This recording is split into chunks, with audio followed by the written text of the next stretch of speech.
Marc 1, 7, Kai, Ekeirusen, Legon, Erketai, Ho, Iskuroteros, Mu, Opiso, Mu, Hu, Uk, Eimi, Ikanos, Kupsas, Lusai, Ton, Imanta, Ton, Hupode, Maton, Autu. Faisons une traduction.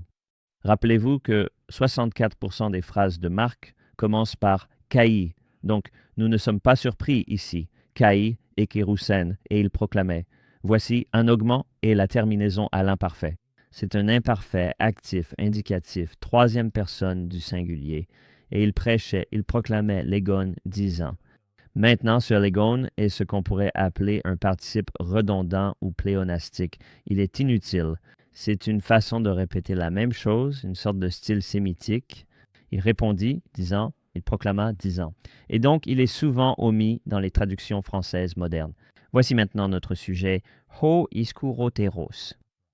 Il est formé à partir de l'adjectif iskouros. Iskouros signifie fort.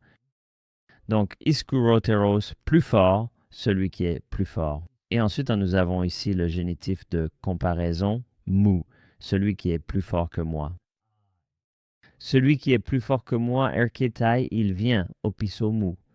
Après moi, n'est-ce pas? C'est simplement une préposition impropre, suivie du génitif après moi, qui, le pronom relatif, dont je ne suis pas digne. Et ensuite, nous avons cet infinitif épexégétique qui vient en quelque sorte compléter cette idée. Digne de quoi? Digne de délier. Et cela est ensuite précisé par ce participe kupsas juste avant.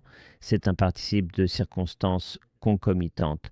Donc il se traduit tout comme l'infinitif. Digne, donc on le traduit comme s'il s'agissait d'un autre infinitif. Digne de se pencher humblement et de délier la courroie des sandales de lui. La courroie de ses sandales. Kupsas, on remarquera simplement que cela vient du verbe kupto, se pencher.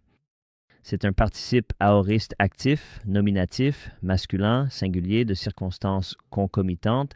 Il se traduit comme un infinitif, car il est à côté d'un infinitif